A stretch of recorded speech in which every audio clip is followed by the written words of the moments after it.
Good morning, good evening, good afternoon, wherever you are on God's green earth. I want to thank you for tuning in to I've Got Favor, where it's your time to shine with me, your hostess, Prophetess T. We're going to get into a really kind of dark and a deep, much needed conversation tonight. We're going to talk about suicide and some things dealing with the signs of suicide. How can you tell? If somebody is contemplating that, if you're that person that is experiencing those type of thoughts, um, we want to kind of converse about that process for you as well. But before we get into it, I need you guys to do something. There's somebody around you probably have not been paying close attention to that needs to hear this tonight. So I'm asking for you to reach out to your family members, to your friends, maybe somebody that you haven't heard from in a while, and invite them in on this conversation.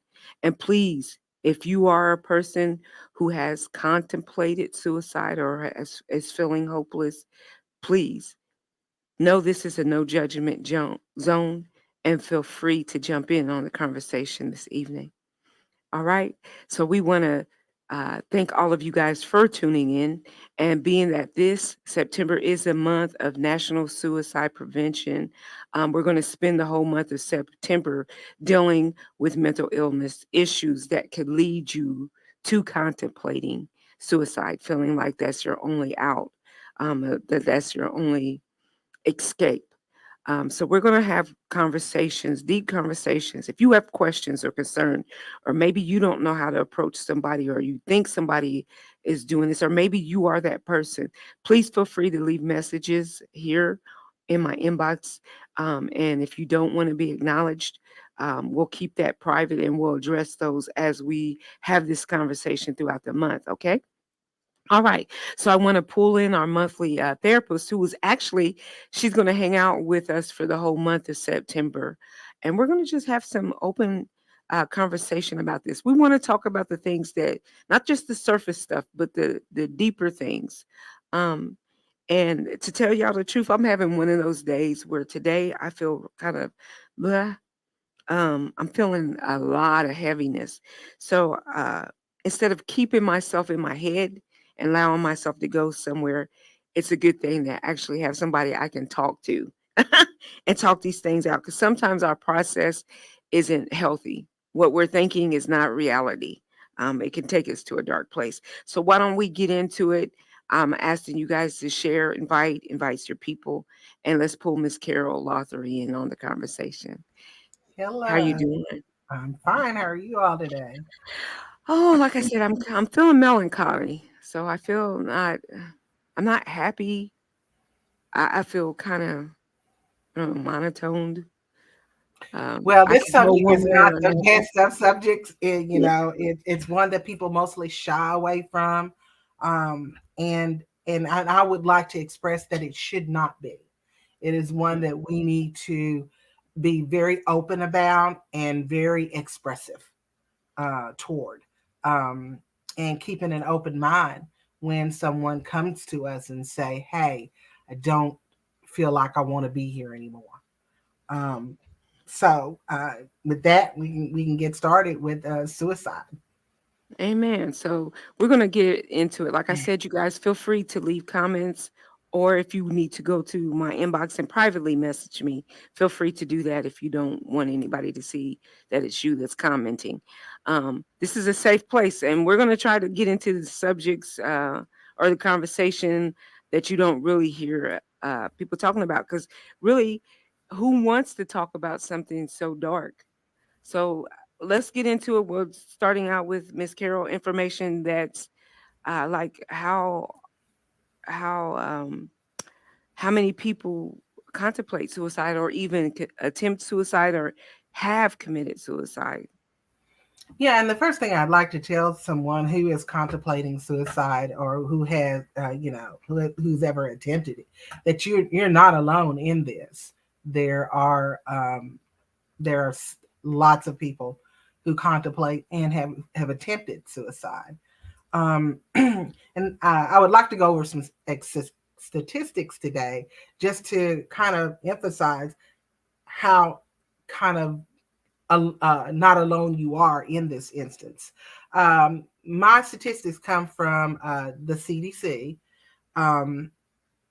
and this report was retrieved in February the 17th of this year, 2022. So the statistics that I'm going to give to you are very recent and updated. In the US alone, suicide is the 12th leading cause of death. That's in the United States alone. It is the 12th leading cause of death.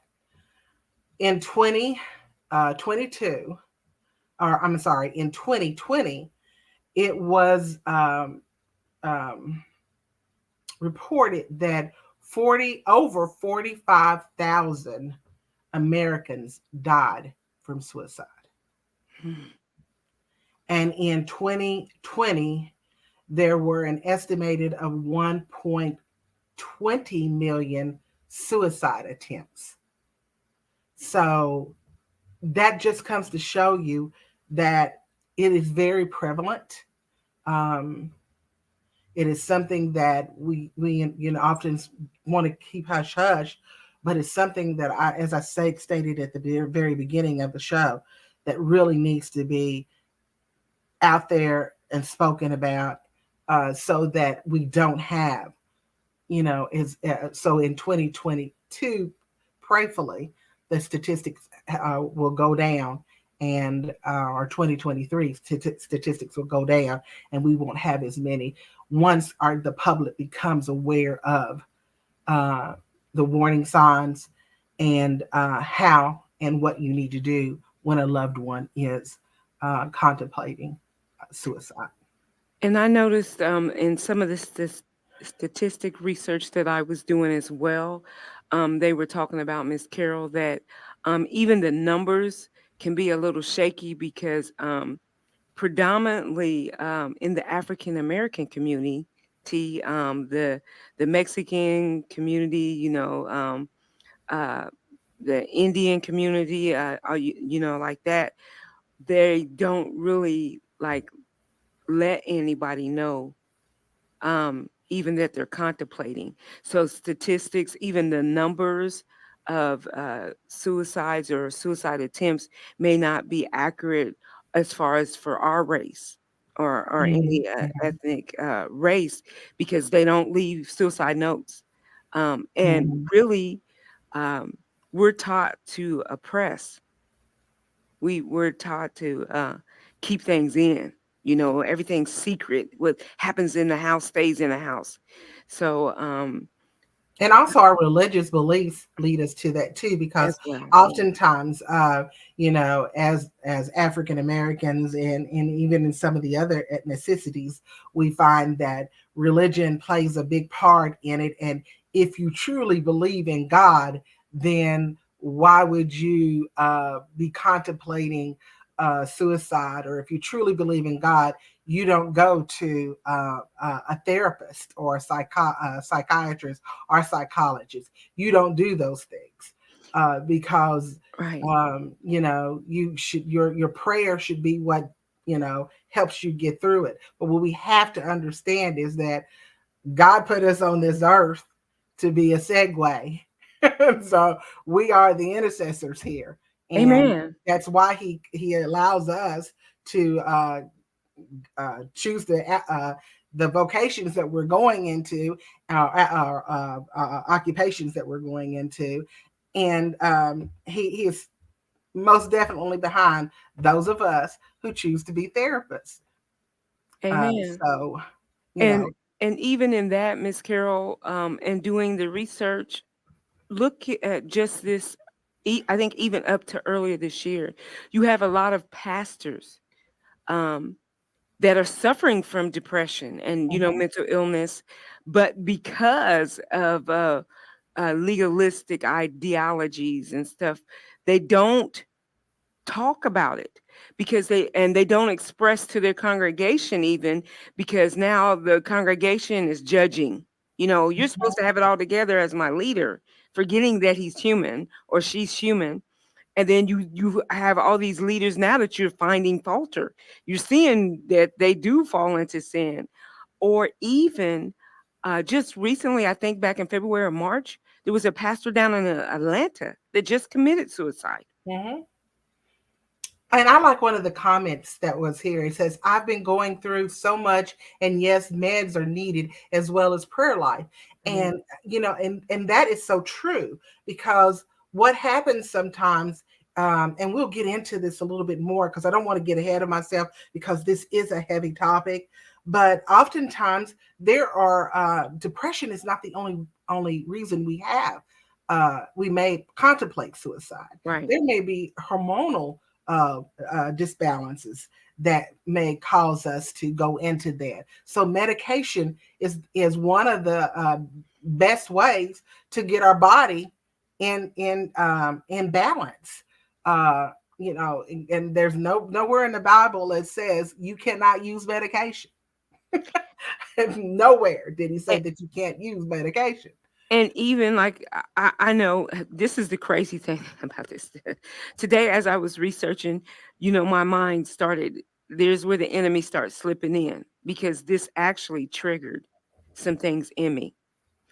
And one of the things that I was thinking is, uh, with all the side effects of medications, that's another thing that takes you there to, I don't want to use anything, because I don't know what it's going to do to me, and I don't want to feel drugged up or doped up, or I don't want to talk to anybody because they're not going to understand, or they're going to uh, think I'm crazy because I say that I'm having these kind of thoughts and want to lock me up. So they run from even trying to figure out that, hey, maybe it is just that there's something in you that's hormonal that's going on, or maybe some medications that you're messing with are messing with you mentally. And You that's know? true, because some of the illicit drugs that you may be using may cause you to go into those dark places in your mind, and also influence the suicidal thoughts. There are a lot of medications that you need to read the side effects on before Mhm. you take them. Even illegal drugs, you need to know the side effects before you take those drugs, because they will lead you into a paranoid uh, um, mind frame, and start thinking about committing suicide or having hallucinations that will cause you to go to maybe contemplate suicide. And But we're probably getting a little bit ahead of ourselves on that, and so we still want to stay. Like I said, this is a real heavy subject, yeah, and I want to go step by step. yeah. In this, first getting the statistics, because I really want people to understand that you are not alone. This is not something that you go through by yourself. There are a lot of people that are going through it. Continuing with those statistics from the CDC, we found that the age adjusted suicide rate in 2020 was, and this is, to me, it brought sadness to my heart when I read this. But the age is 13.48 Wow. for 100,000 individuals. So Wow. there are 13-year-olds out there who've already started contemplating that life is not worth living. And that just bothers me that that's happening at such a young age. The kids are being exposed to so much adulthood at such young ages. Miss Carol, I even heard last week there was an African American mother who was on the news, and she was on the news because her 8-year-old son had committed suicide Mm. because he did not want to go back to school, because they were having in person school again, because he had been bullied so bad the year before. Absolutely, absolutely. 8 years old. And those again are in some of the what causes us to want to contemplate the suicide. Yeah. And that again, we'll get into all of that once we start getting through some of the preliminaries of suicide. But it is sad that our children that some of our children have the thought or have that narrative out there that they don't have any other solution other than to end their life. Yeah. Um, And we just I, want to keep reiterating, guys, you are not alone. mm-mm, It and even what you're thinking, it's okay, you know? yes, So yes, don't think I think the worst thing we do is get trapped in our thoughts and they'll deceive us. So it's okay to if you're having this feeling, you're not alone. And there is someone that will listen to you. There is someone you can release to. So, Miss Carol, if we're or do you still have some more oh statistics? yes, oh yeah.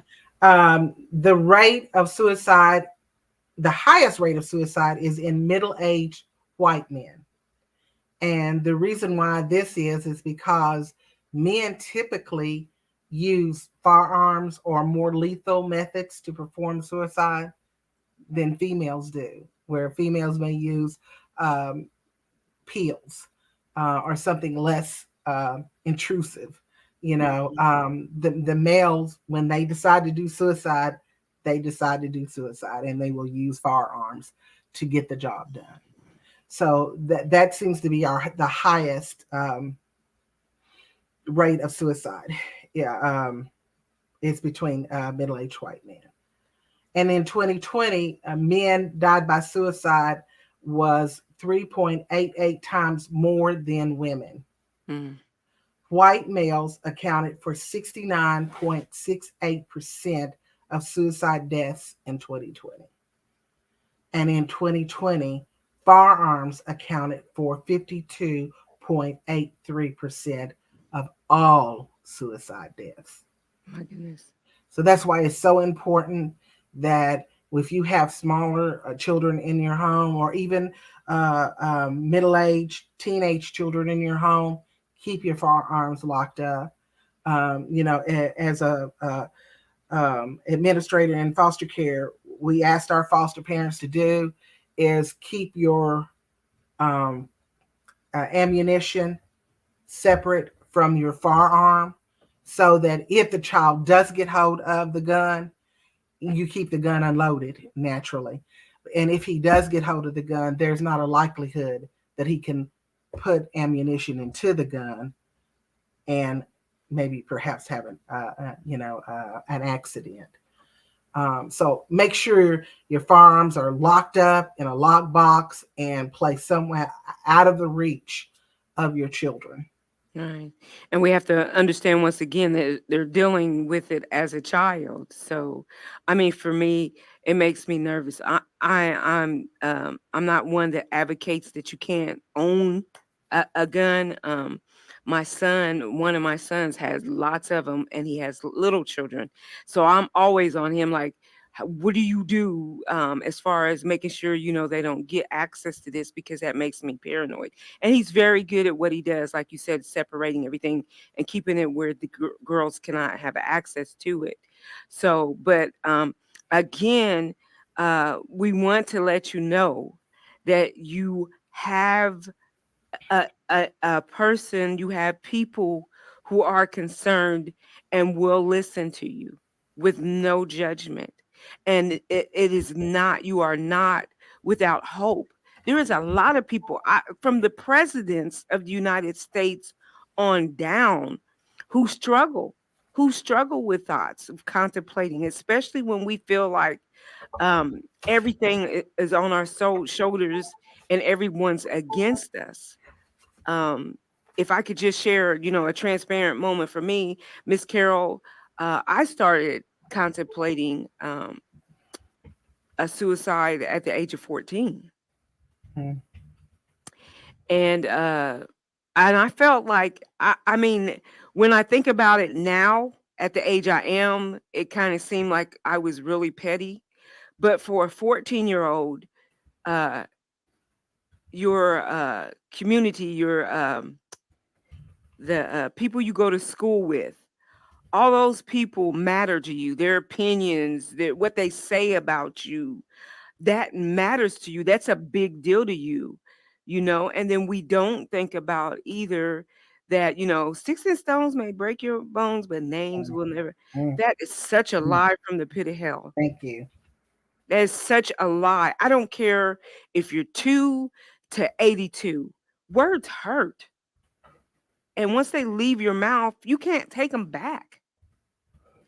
So, for me, that a lot of what I heard made me feel like I had no choice, like I had no options. And I And didn't that, know who and to talk to. yeah, and that is so essential about what I tell my parents are in that I have are my clients that that I conduct therapy with, is to make sure you watch the words that you say to your child, because those words will influence your child and start to frame how that child thinks about himself or herself. Because if you're constantly telling a child you're no good, you're stupid, you're ugly, or something insidious, that those thoughts will stay in that child's mind, and that's how that the child starts to frame their personality. And so, as an adult, we have to be very, very careful. And even in relationships, I will be transparent, just like you, Sister T. I was not mistreated as a child. My mistreatment came in a marriage. Um, you know, um, and what was thought of me. And once those words kept being, pushed into me and pushed into me, that's what I came to believe who I was, until and this, all praises go to God for this, until I decided to become a therapist. And one day I was sitting in class and an epiphany hit me, and I was like, oh, I'm an enabler, because I realized that I was enabling the behavior that my husband at that time was doing to me, by allowing him to continue to do those things to me and accepting those things. Uh, Not that I really contemplated suicide, but I did start to contemplate and about my self-worth. And that's part of some of the reasons for suicide for children. A lot of children is their self-worth or their self-esteem, how people see them, how the world views them. And so it is very important that we as an adult learn how to always give our children affirmations and build our children up. Because if we don't do it, nobody else is. Amen. And I think this is kind of a good segue into how we discover um, if there's a possibility that someone in our house is suffering, or someone we know. I do think, uh, do I have to go to a commercial break? Or I got a couple minutes. Okay. Um, so when we come back from the commercial, then we'll get into it. But Mhm. I think that we do have to pay attention to how we talk to one another Mhm. as human beings, because like I said, once it leaves your mouth, you can't take it back. Even though you say I'm sorry, it's still a record that's playing in somebody's head, and you don't know what has went on down the road in their life, that now you're affirming something that was derogatory, that was said to them some years ago. Now you're reaffirming that in them. And even Miss Carol, like you said, it cannot be. It could not only lead to them wanting to take their own life, but maybe the whole household. Mhm. Mhm. So that's how deep this thing can get if we don't get a handle on paying attention, being our brother's keeper, being watchful over our tongue, you know, and how we treat Absolutely. one another. And there's another statistic that I want to throw out there, and I'm throwing out these statistics because like I said, I want to keep reiterating that it is, if you're contemplating suicide, or if you've ever committed tried to attempt suicide, You are not alone. I don't know how many times that we can say that, and you'll hear it throughout this whole thing. But we want you to know that you're not alone, and there are people out there who care and truly want to be of assistance and can help. But um, I was doing another study, and this is by a study conducted by a professor at UCLA, and he found that suicide is the second, and understand this, the second leading cause of death among people between the ages of 15 and 24 My in the goodness. United States. Wow. The second leading cause. Wow. So I I mean, I was reading on a police report that drowning was possibly the first. I'm not sure about that. I didn't check on that statistic, but I do know in this one it does state that suicide is the second leading cause of death among 15 to 24-year-old and we people just born want y'all to really understand there is hope. Mm-hmm. That what you're going through, what you're experiencing right now is not the end all. And we just need to have a conversation. You just need to talk. You need to come outside of your head and actually verbalize it, vocalize it, so you can process this. And it isn't that we're trying to lead you or guide you any way. We just want you to think it through. Think it, think it through. And I know when I was in that moment, as I got older, because when I was younger, I wasn't thinking about anything. I didn't want to feel heartbroken. Like Mm-hmm. uh, I didn't like being black. I didn't like being dark skinned and black. I didn't like being in my family. I didn't like being the only black girl at my school at that time that wore braids. Everybody else was wearing the hair relaxed and straightened out because I was picked on. I was pigeon-toed. My family was not well off. So all these things that I made uh, myself feel like I was condemned or doomed to nothing but misery. That's what I kept telling myself because I was being picked on. But unbeknownst to me, some of that picking on was boys' way of flirting. Mm-hmm. But in my mind, I didn't hear it that way. I didn't process it that way. I felt like I was being attacked because the way I was built. Because for one, look at what society at that time, in that age time, being blonde hair, blue eyes, and a size, 5, looking like Bo Derek, uh, and all them was what was in. It wasn't, black was not beautiful. Mm-hmm. That's not something that was put out there. Our hair texture, none of that was out there. So in my mind, I didn't think I was good enough, or I was pretty enough, or that anybody would want me. And I took it to a whole nother level, and I never talked about it, not even with my parents. I never talked about it. Instead, I just kept telling myself these stories over and over in my head. So, um, we And that's what the study concluded too, was that where you stand socially and developmentally um, has a play or has a course in how you feel about yourself too, mhm. and the narrative that you play in your mind. Yeah, so guys, if you can, please, once again, know that you're not alone. We're going to put a number up if you are one that is contemplating suicide or you're having suicidal thoughts. If you feel desperate and lost, confused, and without hope, please know this number is up on the screen. They're available 24/7 anonymously. You can stay with them. They will help you through your process of whatever you're having. They will stay on the line with you. They are professionally trained to have a conversation or just to listen, because it might be that you need to get it out of you. That's the first thing.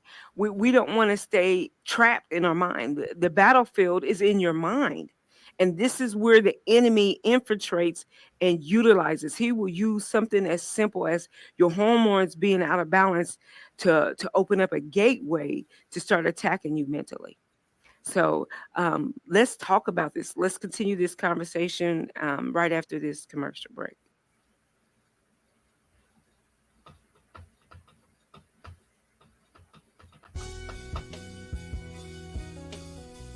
Hello, I am independent artist Alicia West Campbell. You know that music you hear in the background? That's my new and latest EP called King of Glory. This album is a journey. It's a journey through my life. It's a journey through the ups and the downs, but always tells that God is the King of Glory. He's the head of my life, and I hope He's the head of yours. Won't you take a listen?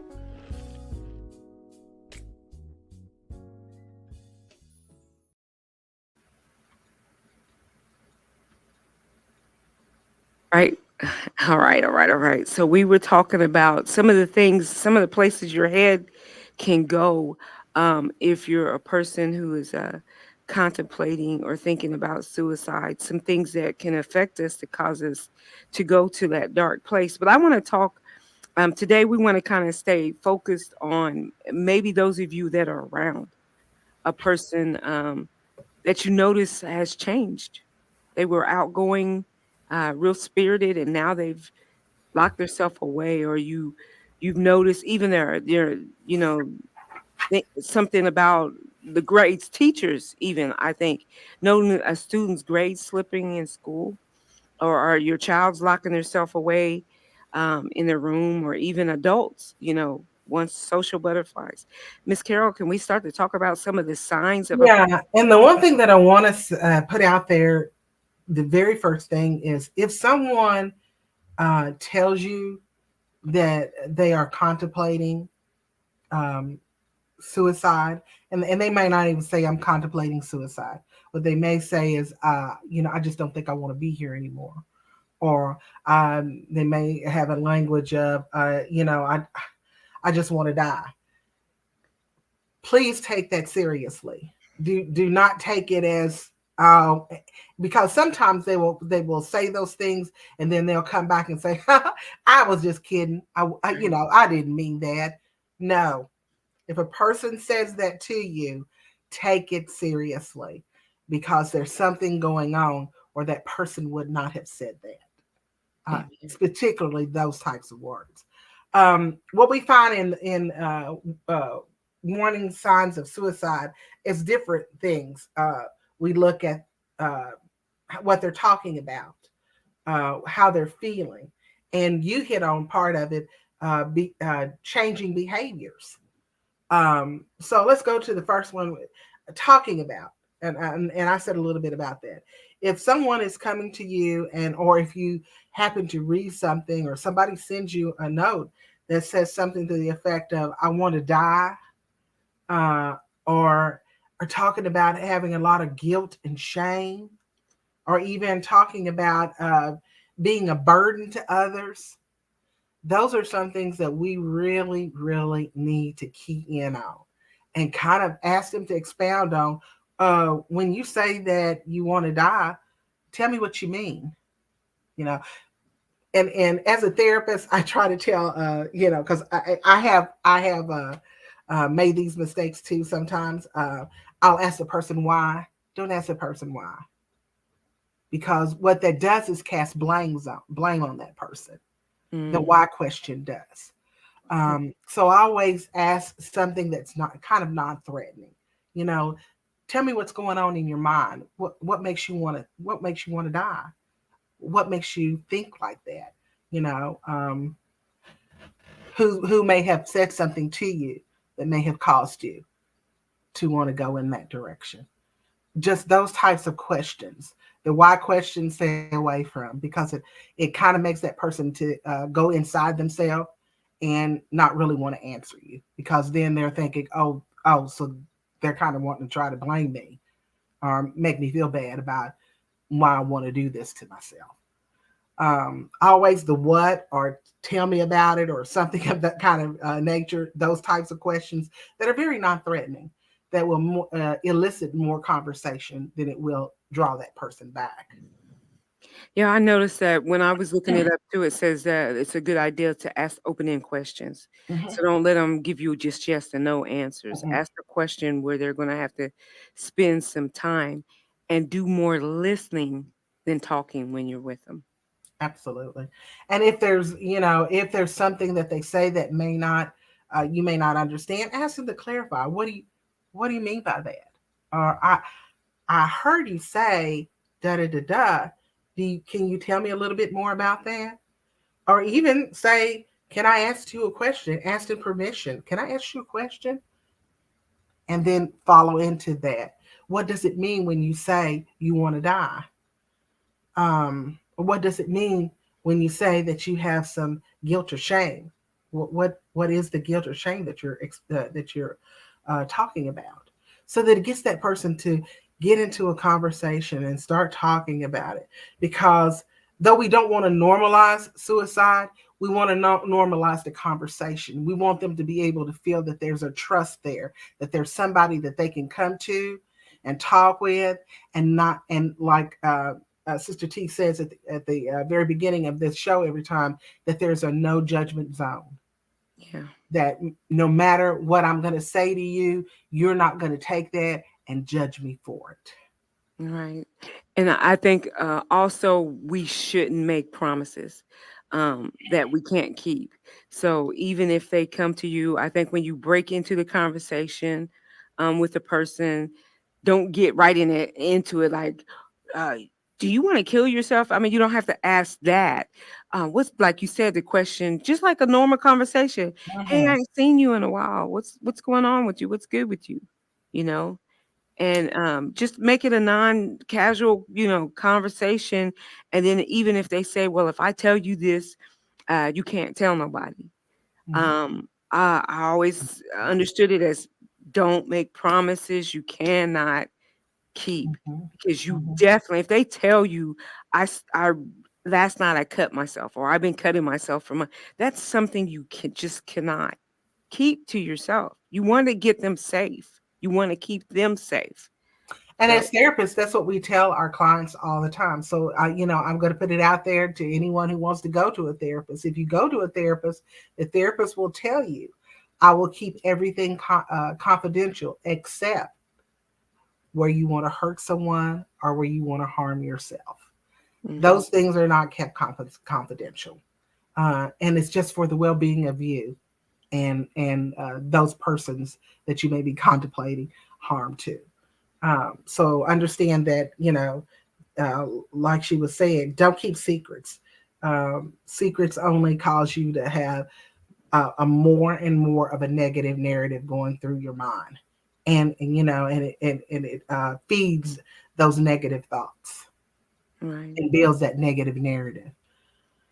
And the one thing that's good about talking, or even writing, if you're a person that likes to journalizing, is getting it outside of your head. Mhm. Because even if you don't talk about it, if you journal, you can go back and sometimes you'll look at it and be like, man, that didn't make sense. Or now you can go through the process of what was going on when I had this thought, what was happening around on me.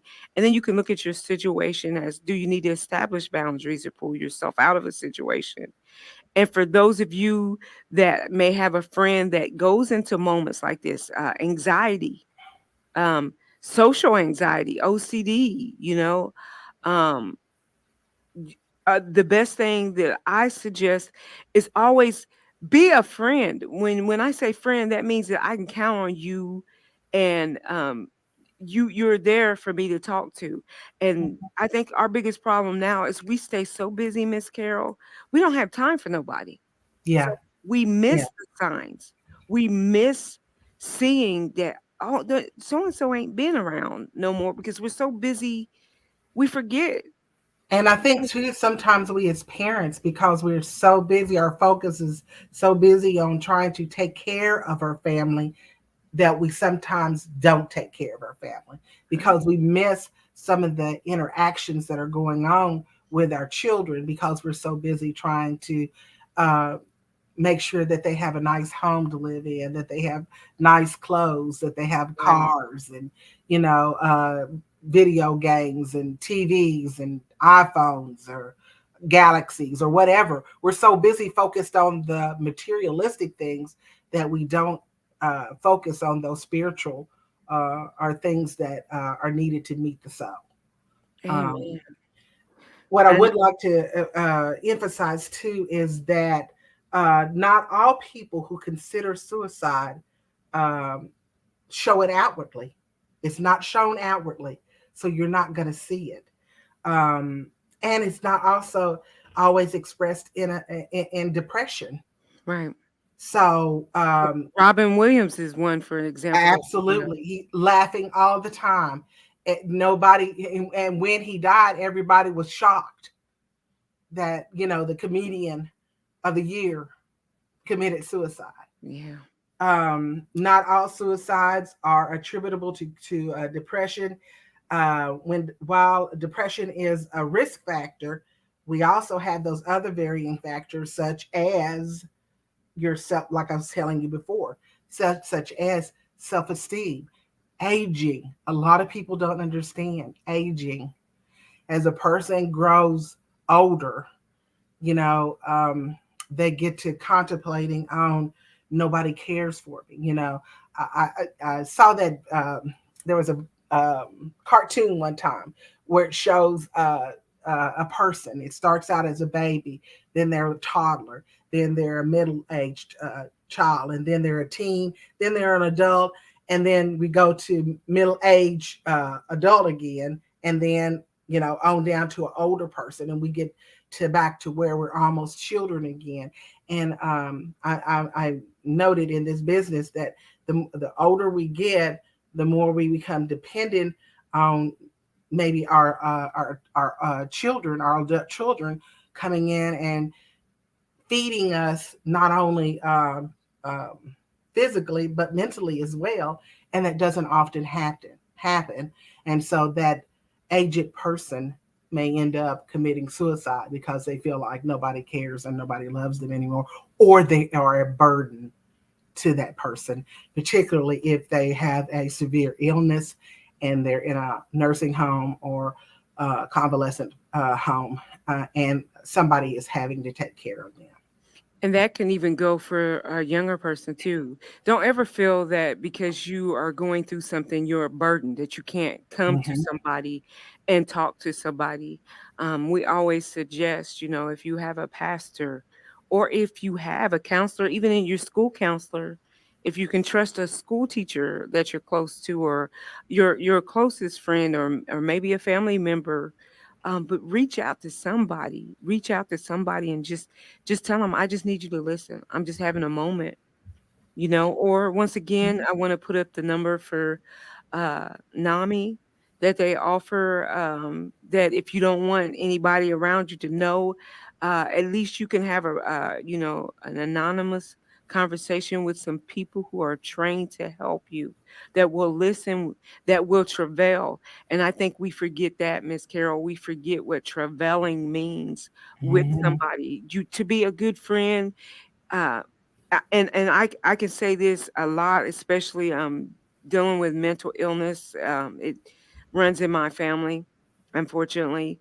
Going through the changes, sometimes my younger brother has episodes, and when he starts, bombarding me with this, I can feel a little overwhelmed by it. But I have to realize, this is not reality, but he needs to let it out. And he actually, in this, he's talking to himself. And he begins like, I know this ain't real. And this is probably just because of this. And I like that. So I definitely don't want to shut him off. I don't want to Mhm. push him or make him force, because he's actually talking himself down out of his episode. He's pretty good. I mean, because he can be extreme sometimes, but you got to let him. You don't cut him off. Well, that's not real. And what's wrong with you? And I have to think, he's in a moment where he just needs to be heard and not hear anything negative or that's going to send him to a dark place. I want him to talk because I want to know what he's thinking. I want to see where his head is going. So being there for them just to listen. And once again, the number, oh, that's the one you put up, the first one. I mean, excuse me, National Suicide Prevention. It, that's, I'm sorry, that one. And then also, if you're a teenager, that might, Miss Carol, another reason we didn't talk about, or an adult, is if you're in a bad relationship Absolutely. where you're being abused. Absolutely. Mhm. That could be another thing that Yeah, takes. and bereavement along with that, because most people associate bereavement with maybe death, but it's the loss of whatever, and you fill in the blank. Yeah. Um, and bereavement becomes an issue when you stay too long in that grieving process, Hmm. and oftentimes because you've stayed too long in that grieving process, then you start to think about or maybe contemplate uh, suicide. I can't live without this person. He was my air. He was my breath. Or she, I can't live without them. Um, we really need to find somebody to talk to when those types of thoughts are coming into our mind. Um, because those are not true thoughts. Those are negative thoughts that sometimes, as Christians, the enemy has placed in our mind to deceive us and keep us from going in the path that God would choose us to go into. Right. And once again, we want to reiterate that you're not alone if you're having these type of thoughts or feelings. Mhm. It's something that is going on, especially with coming out of, and I'm saying coming out of the pandemic, and then you got this monkeypox now jumping up, and it seems like just what Paul says, like every time I turn around, it seems like, There's something. but that's not truth. That's not truth. And everything, you don't have to lose heart or lose hope, because God even had put something in place for moments like this. This is why he gave us the Bible. So there's nothing wrong with having your faith and maybe having a therapist. God has put source in the ground. Do y'all hear me? He has put source in the land for you to utilize. And you Mhm. do have Christian counselors. You do Absolutely. have Christian psychiatrists and therapists. You have Christian coaches. I'm one. Mental health coaches. I'm a Christian counselor as well. Miss Carol is a Christian therapist that will listen. And then sometimes, like I said, it might mean that maybe you need to get on, medication just to balance. I'm going through the change of life. So my hormones are real crazy right now. I don't know if I'm coming or I'm going. I'm having a heat wave one moment and I'm freezing in the same second. So, and then I find myself like today, I told you I don't even know why I feel the way I do, but like I want to cry. And I don't know why. Hormones. So I'm like, and then I want to go eat chocolate, but I know that'll send me another place too. So, just, even in these moments, getting out of your head is what we want you to do. Mhm, Because mhm. here is where the enemy traps you. He builds a stronghold in your mind to deceive you into thinking your life is in your hands to do as you see fit to do. Absolutely. And Sister T, if I can go on, now we can talk about the feelings. The warning signs for it's in adults or teens. It doesn't matter Okay, we got which one five it is. minutes left, and then Okay. we're going to continue this conversation, you guys, for the rest of this month. So So she's going to give us some in points. the feelings area, it's your feeling of emptiness, Hmm. hopelessness, being trapped, or having no reason to live. Extreme sadness, being overly anxious or agitated, or even full of rage, um, unbearable or emotional or physical pain. Those feelings usually indicate that there's a thought pattern going on along with the talk. When you get into the talk about not wanting to live, you may have somebody who will tell you, I just don't feel like I should be here anymore. I feel like somebody I'm being a burden to someone. that's that emotional or physical pain for someone. The physical pain could be, that a lot of cancer victims, you Mm-hmm. have to be very, very cognizant of where they are at mentally, because if they get a report that, because some doctors sometimes give you a prognosis of you only have 6 months to live, that you hear that, and the first thing you think of is, what's there to live for? Right. You know. Right. So and we'll get into some of the other ones later on, but feel just those feelings. Now, I'm not trying to say that if you feel overly agitated or overly anxious, that you're going to commit suicide. That's not it. These feelings, along with what we said you were talking about, not wanting to live, or having an overwhelming feeling of guilt and shame, that puts you into a feeling uh, being overwhelmed, or just not feeling that you're alone or you feeling that you're alone in this world and that nobody cares. That if I leave, nobody's going to know that I left. Right. We just want everyone to be aware of things that might be signs that could lead up to something such as suicide. And you still need to reach out anyways. And even Miss Carol, we go as far to say, if they're not talking about it, but you see their post on their Instagram or the TikTok, everything's dark. Or a woe is me, or very negative. They're liking negative stuff. They're I have one family member. It seems like all they do is post how nobody cares, nobody concerned about me, and I don't have nobody ever there. That makes you kind of think, hey, what's going on with them? Mm-hmm. What's really happening? What are they involved in? Who are they around? That this is the conversation that they're having. So it makes you just be aware that, like I said, just to break the ice. You don't have to go, are you thinking about killing yourself? No. Hey, what's good with you? Hey, And I'll say, Sister T, because you brought up a good thing, doing that check-in. I always tell parents, do that check-in, checking in with your children about who are you hanging out with, who's your yeah, best friend. Tell me about your best friend. yeah, That will get in and let you know. That will get into your child's life, and so that you have a kind of an idea of what's going on in your child's life. So if that best friend, or if that boyfriend of the month kind of walks away, then you know that your child right. is hurting. And so you Absolutely. can jump in there and say, hey, let's go have some ice cream, or hey, let's go do something to, to be that support system for that child. And once again, the National Suicide Prevention Hotline is there.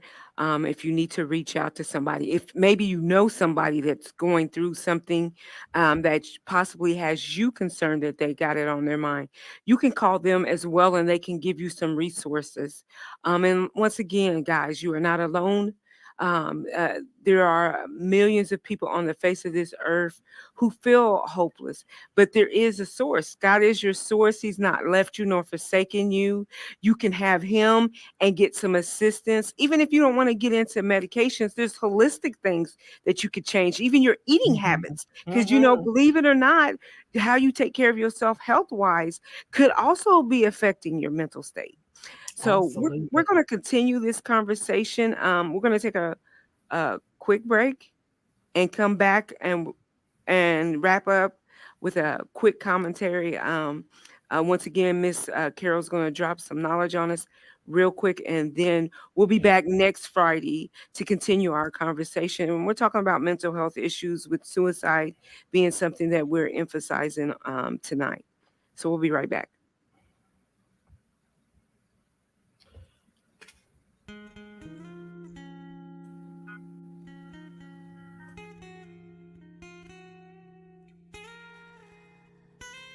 Yo, It's me, Taylor Jones. I am a neo inspirational artist through Highly Favored Productions. You can find my music on all digital platforms. I have a single out called Breathe, and I also have another project out called Upside Down on all digital platforms: iTunes, CD Baby, Amazon Music, Spotify, Pandora, all platforms. If you would like to get a hold of me, you can also go on my Instagram, which is Taylor Jones Music 8, or you can reach my manager T Freeman at 270-986-7996, or you can reach her via email at hfpmanagement@yahoo.com. Thank you all.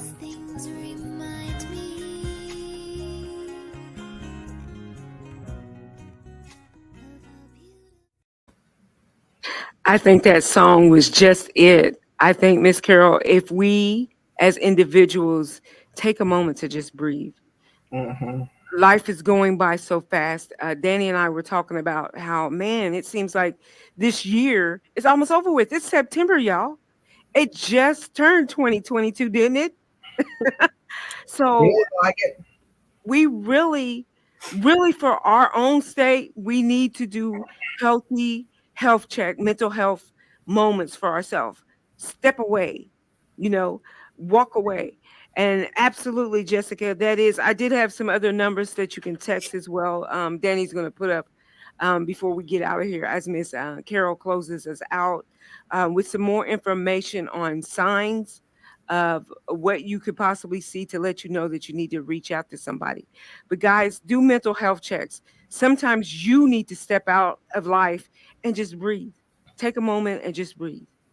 Miss Carol, can you give us some more signs? And Danny, do you mind Like putting? I said, just checking in, doing that check in with your child, making sure if you notice any changes in their behaviors, their habits, um, where they used to talk with their friends all the time, and then all of a sudden, everybody's ghosted, and there's nobody talking to anybody. Your child is staying secluded in the room. That's a big indicator that you may need to talk with your child about what, hey, you want to tell me what's going on, or hey, you want to talk. Just opening that door up to talking. And the one thing that I would say to any and everybody is getting back. We did a segment on this a while ago. Checking in with your inner child, getting back in Yes. touch with that inner child, getting back in touch with who you are, and not allowing other people to frame who you are. Um, Getting back in with who the Creator made you to be. He said you are fearfully and wonderfully made. Take that to heart because you are. And I know, Miss Carol, I'm gonna close out with a scripture that I was thinking of, um, and I think, Danny, that scripture was Proverbs that I gave you. I had it wrote down. Okay, my hands is moving too fast. But the scripture was Proverbs 23:7, and it says, "For as he thinks in his heart, so is he." So if we stay in our head with negative, derogatory thoughts, we'll go to those dark places. If that's all we allow to infiltrate our mind, if we stay there in that dark place and we don't get outside of that place, we will eternally start to self-destruct. So what we want to do is what Philippians 4:8, my favorite scripture, says, which is we want to keep our mind on those things that are true, honest, noble, that are good, not evil. We want to keep ourselves focused on the good things in life, the blessed things of life. That's why it's important that we do these mental health checks, because we do need to say, hey, what am I thinking? What am I feeling? Who do I have around me? What am I getting involved with? Is this a good place for me to be? Um, so, like I said, if you do not feel uh, that you can talk to anybody that's in your circle, uh, we have been putting up some numbers. We've got a list of numbers. If you're experiencing sexual abuse, or if you're in a dating relationship where you're a teenager and you're being abused, and maybe you don't want your parents to know, there's a number for you to call. If you don't want to call, you just want to text. Danny put up a number as well. Um, that you can send a text message, C's, and then text, what was the number? 741-741 as well. And they'll talk to you. They'll give you resources, even in your area, guys. And there is nothing wrong with seeking out a therapist to help you process your mind. Maybe you just need a coach to help you, put some things in perspective with your life. Or you might even need somebody just you need to spend an hour with that can help bring you back to a place, of stability. So there's nothing wrong with that. If you're not comfortable with reaching out to your pastor or your parents or, a relative or a family member, these numbers are available. These people are professionals. You can reach out to them 24/7. And once again, we want you to know that you are not alone. You are not without hope, and it's okay. You're okay. If you're having these thoughts, you're still okay. Everybody has moments. So we just want you to get out of your head, amen, and just begin to think, what really is going on with me? What really is causing me to feel this way? Because like I said, believe it or not, it could be something just as simple as maybe they got you on the wrong medication, or maybe they've mixed some medications they shouldn't have. Or it can even be sometimes something in your house, really, believe it or not, could be causing you to be agitated. Biological, like I said, Yeah. physiological. That's why it's always important to keep in contact with have a family physician so that you can check things out. Because your mind and body work together. Amen. And if you cannot find a reason for it naturally, then this is where the spiritual becomes. And we know that the enemy is doing his job. He's out to steal, kill, and destroy.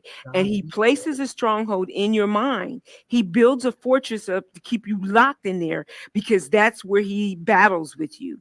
He studies you. He's patient. He knows what to send you in. He knows where your weak and vulnerable areas are. And he will eat away at you and eat away.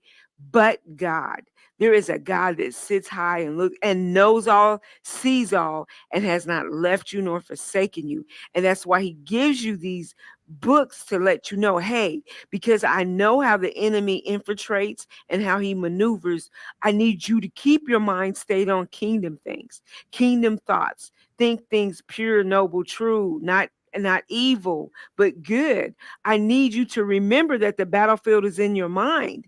And that's where he's attacking you. And this is not always there. And if this is polluted, it causes this to get polluted. Absolutely. If you hold on to unforgiveness and bitterness, hostility and frustration, that will cause your mind to go someplace. All right. So, guys, I want to thank you for tuning in to I've Got Favor, where it's your time to shine. With me, your hostess, Prophetess T. Make sure you tune in next week where we'll continue in this good tea. And Miss Carol, don't leave. We'll be back next week. You guys have a blessed and prosperous day. Bye-bye.